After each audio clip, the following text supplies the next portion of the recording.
Good morning. Basa na tayo natin KGP Bible guys. Daily reading plan. Today is September 12, 2022, day 315. John chapter 14 up to chapter 17. Basa.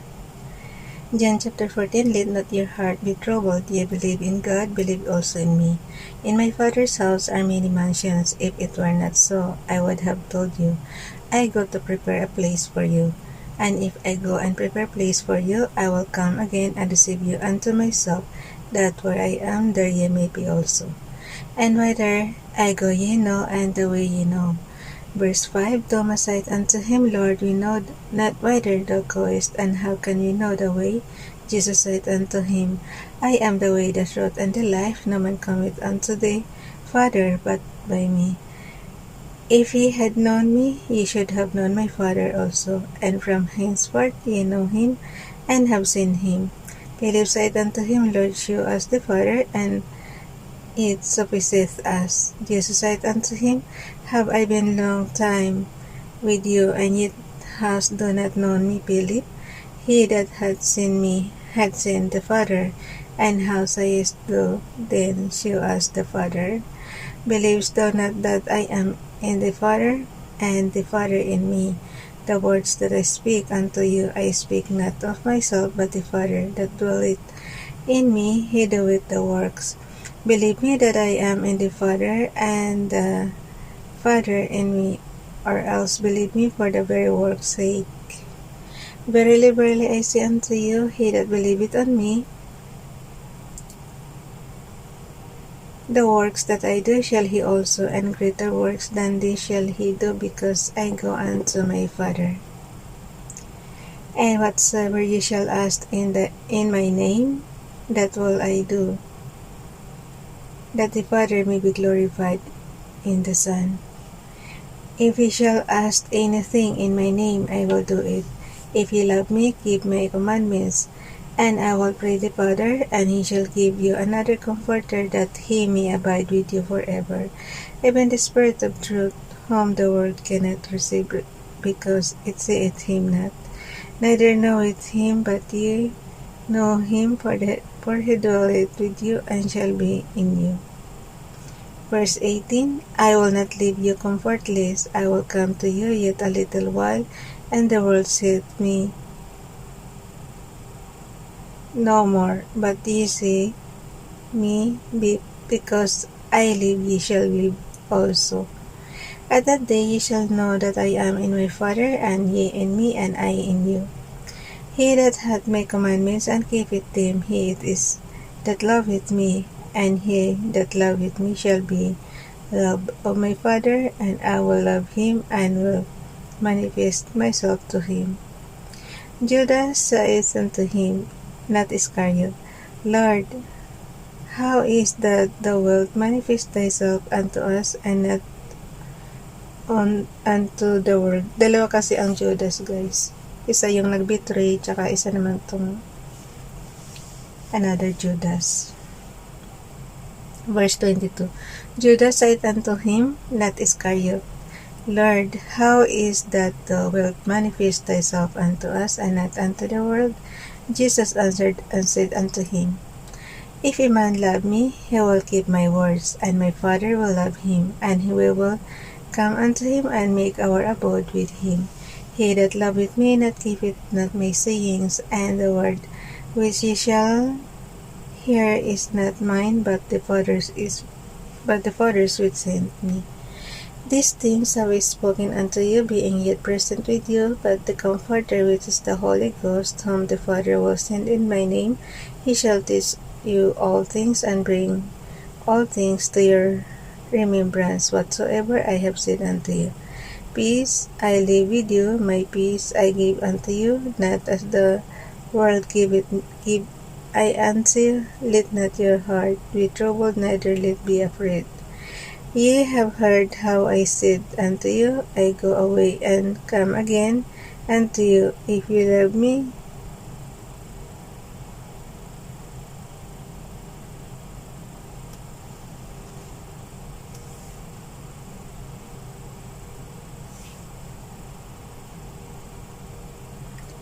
verse 28 guys, pakiulit.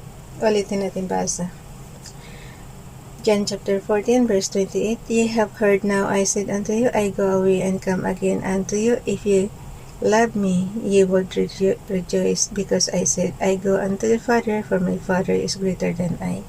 And now I have told you before it come to pass, that when it is come to pass, ye might believe. Hereafter I will not talk much with you, for the prince of this world cometh and hath nothing in me, but that the world me not that I love the Father, and as the Father gave me commandment, even so I do. Arise, let us go hence.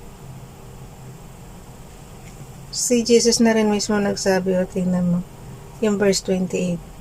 Ye have heard how I said unto you, I go away and come again unto you. If ye love me, ye would rejoice, because I said, I go unto the Father, for my Father is greater than I. So, si Father God talaga is the highest one.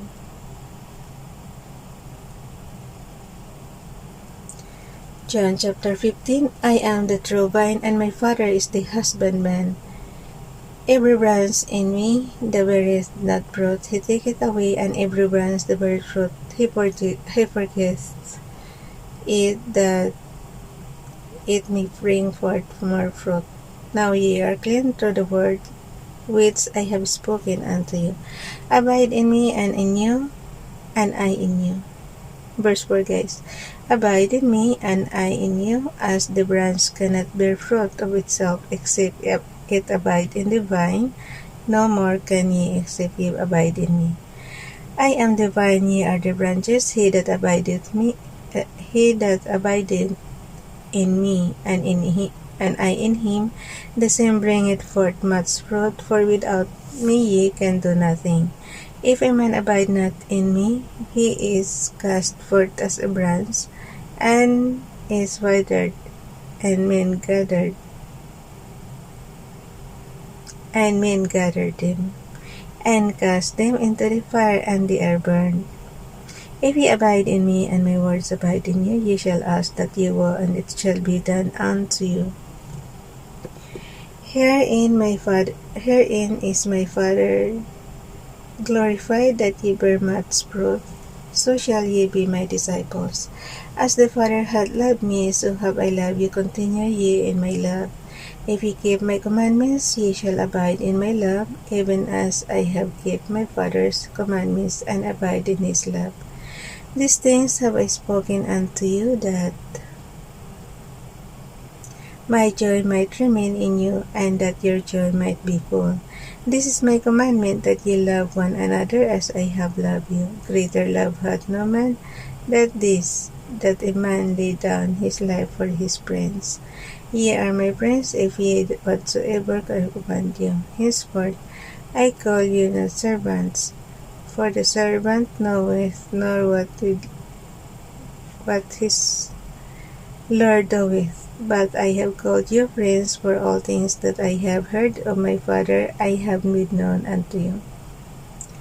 Ye have not chosen me, but I have chosen you, and ordained you, that ye should go and bring forth fruit, and that your fruit should remain, that whatsoever ye shall ask for the Father in my name, he may give it to you.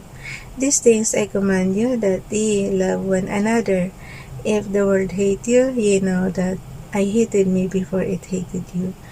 If ye were of the world would love his own, but because ye are not of the world, but I have chosen you out of the world, therefore the world hath hated you. Remember the word that I said unto you, the servant is not greater than his Lord. If they have persecuted me, they will also persecute you. If they have kept my saying, they will keep yours also.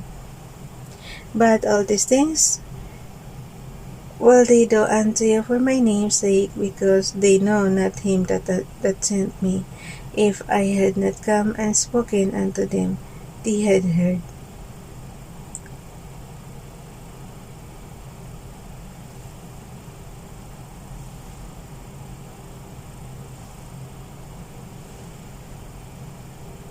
Wait lang guys. Ulitin ko lang yung verse 21.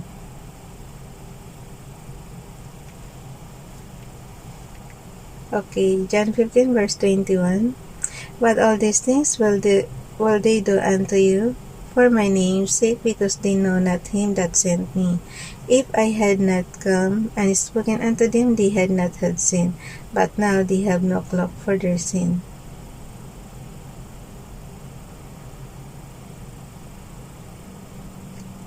He that hated me hated my Father also.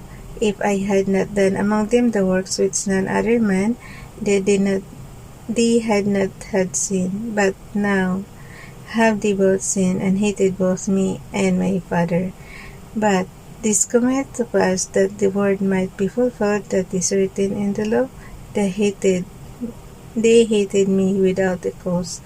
But when the Comforter is come, whom I send unto him and unto you. Ulit guys, verse 26. But when the Comforter is come, whom I will send unto you from the Father, even the Spirit of truth which proceeded from the Father, he shall testify of me. And ye also shall bear witness, because ye have been with me from the beginning. John chapter 16. These things have I spoken unto you, that ye should not be offended. They shall put you out of synagogues, yea, the time cometh that whosoever killeth you will think that he doeth God's service. And these things will they do unto you, because they have not known the Father nor me. But these things have I told you, that when the time shall come, ye may remember that I told you of them. And these things I said not unto you and at the beginning, because I was with you. Verse 5. But now I go my way to him that sent me, and none of you asketh me, whither goest to? But because I have said these things unto you, sorrow hath filled your heart. Nevertheless, I tell you the truth, it is expedient for you that I go away. For if I go not away, the Comforter will not come unto you. But if depart, I will send him unto you. And when he is come, he will reprove the world of sin, and of righteousness, and of judgment. Of sin, because they believe not on me. Of the righteousness, because I go to my Father, and ye see me no more. Of judgment, because the prince of this world is judged. Verse 12. I have yet many things to say unto you, but ye cannot bear them now. Howbeit, when he, the Spirit of truth, is come, he will guide you into all truth. For he shall not speak of himself, but whatsoever he shall hear, that shall he speak, and he will show you things to come. Verse 14. He shall glorify me, for he shall receive of mine, and shall show it unto you. All things that the Father hath are mine. Therefore said I, that he shall take of mine, and shall show it unto you. A little while, and ye shall not see me, and again a little while, and ye shall see me, because I go to the Father. Then said some of his disciples among themselves, What is this that he said unto us? A little while, and ye shall not see me, and again a little while, and ye shall see me, and because I go to the Father. They said, Therefore, what is this that he said, A little while? We cannot tell what he said. Now Jesus knew that they were desirous to ask him, and said unto them, Do ye inquire among yourselves of that I said, A little while, and ye shall not see me, and again a little while, and ye shall see me? Verily, verily, I say unto you, that ye shall weep and lament, but the world shall rejoice, and ye shall be sorrowful, but your sorrow shall be turned into joy. A woman, when she is in trouble, hath sorrow, because her hour is come, but as soon as she delivered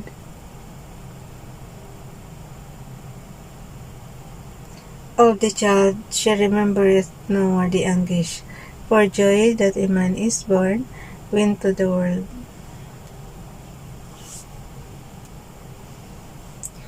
Verse 22, And ye now therefore have sorrow, but I will see you again, and your heart shall rejoice, and your joy no more take it from you.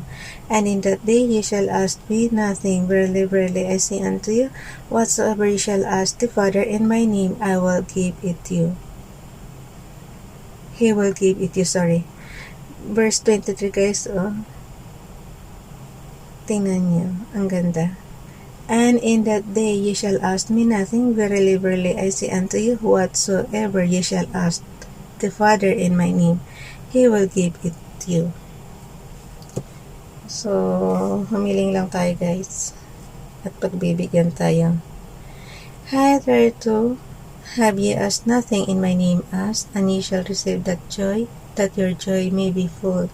These things have I spoken unto you in Proverbs, but the time cometh when I shall no more speak unto you in Proverbs, but I shall show you plainly of the Father. At that day ye shall ask in my name, and I say unto you that I will pray from the Father for you.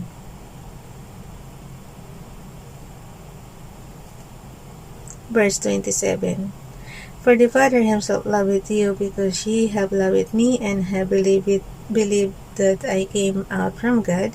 I came forth from the Father, and am come into the world again. I leave the world, and go to the Father.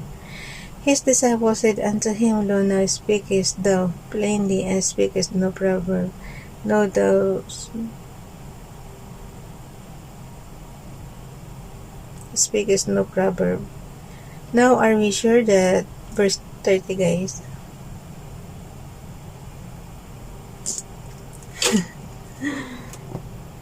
nalilito na ako, sobrang liit.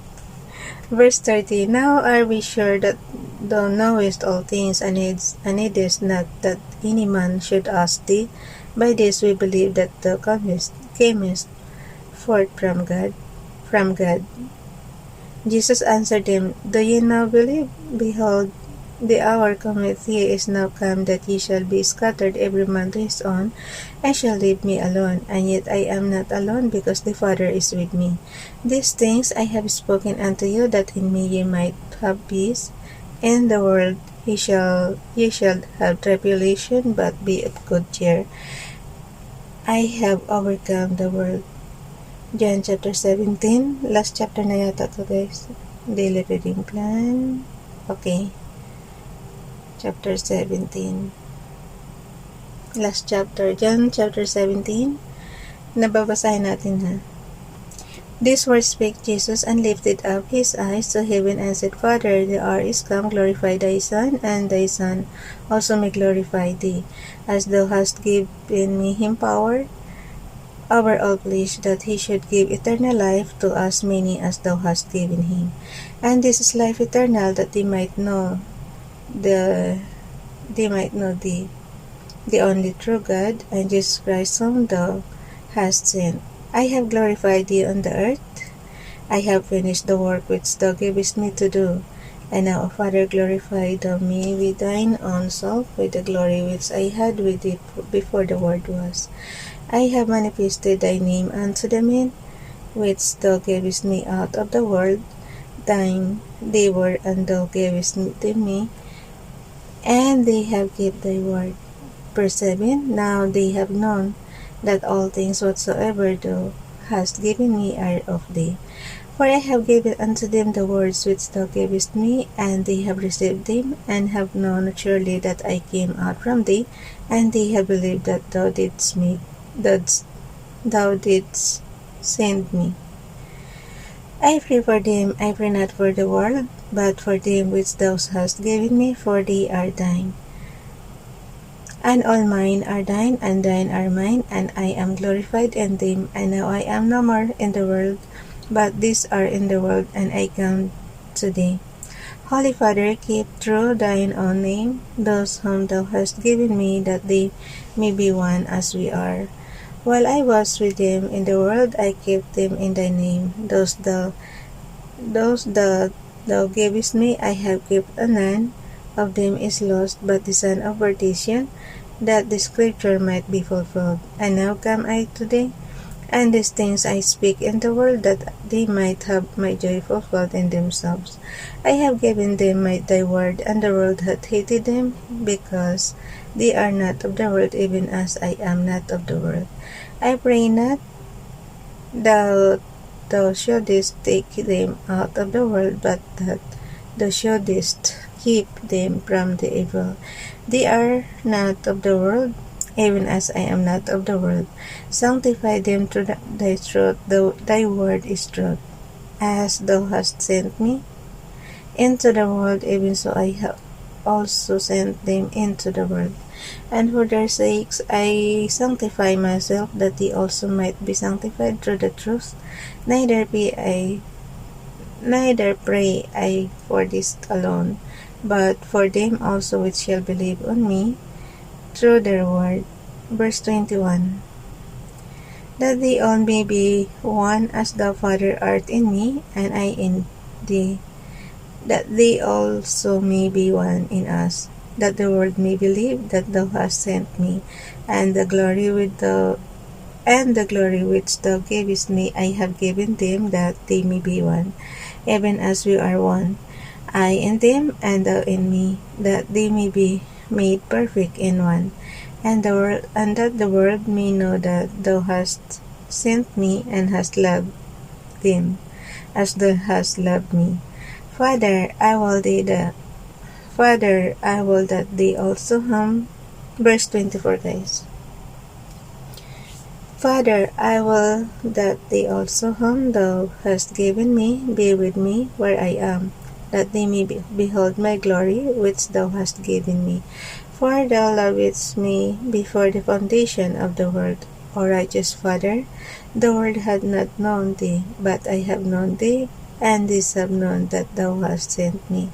And I have declared unto them thy name, and will declare it, that the love wherewith thou hast loved me may be in them, and I in them. Hanggang verse 26 lang yung John chapter 17, guys. Okay, bye everyone.